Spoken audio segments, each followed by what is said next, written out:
간밤에 새로 들어온 소식과 사람들 관심을 끈 뉴스를 전해드리는 뉴스 열어보기 시간입니다. 먼저 파이낸셜 뉴스입니다. 최근 중국이 삼성전자의 전세기 운항을 허락하지 않은 것에 대해 외교부가 한국과 중국의 입국 절차 간소화 제도인 패스트트랙 운영이 중단된 것은 아니라고 밝혔습니다. 삼성전자는 오늘 중국 시안과 텐진으로 전세기 2편을 보낼 예정이었지만 중국 민항국이 이번 주 초에 운항 취소를 통보하면서 계획이 차질이 생겼는데요. 일각에서는 한중 기업인 패스트트랙이 사실상 끝난 것 아니냐는 우려도 나왔습니다. 하지만 외교부는 최근 중국 내 해외 유입 코로나19 확진자가 늘어나면서 전세기 승인 같은 일부 절차가 강화됐지만 패스트트랙 중단은 아니라고 설명했습니다. 다음은 한국일보입니다. 추미애 법무부 장관이 이른바 검언 유착 의혹 사건의 피의자인 한동훈 검사장을 겨냥해 강도 높은 조치를 제안했습니다.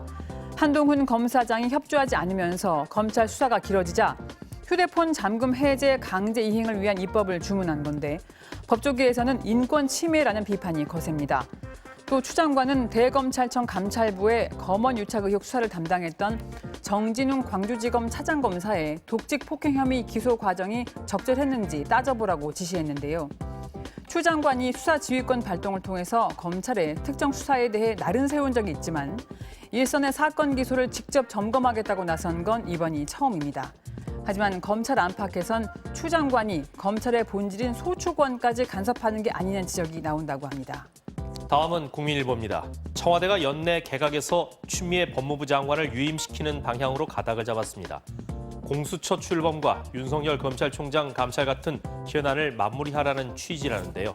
여권 관계자는 추 장관과 윤 총장의 갈등으로 파열음이 나고 있지만 본질은 검찰 개혁이라면서 검찰 개혁 과제를 진행하고 있는 추 장관의 연내 교체는 검토하고 있지 않다고 밝혔습니다. 한겨레 살펴봅니다. 인천시가 2025년부터 자체 쓰레기를 매립할 예정지로 영흥도를 선정했지만 지역 주민들이 거세게 반발하고 나서면서 진통이 예상되고 있습니다.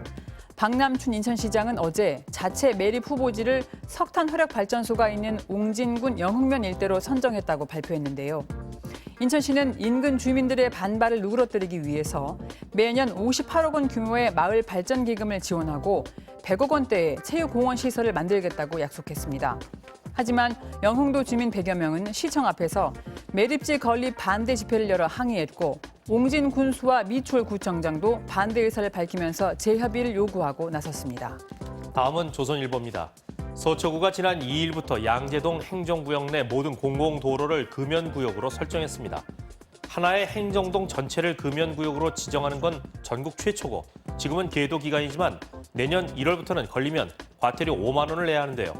인도를 벗어나 차도 끄트머리에서 담배를 피우거나 자기 승용차 안에서 피우는 것도 안 되고 오직 바닥에 표시된 30곳에서만 담배를 피울 수 있습니다.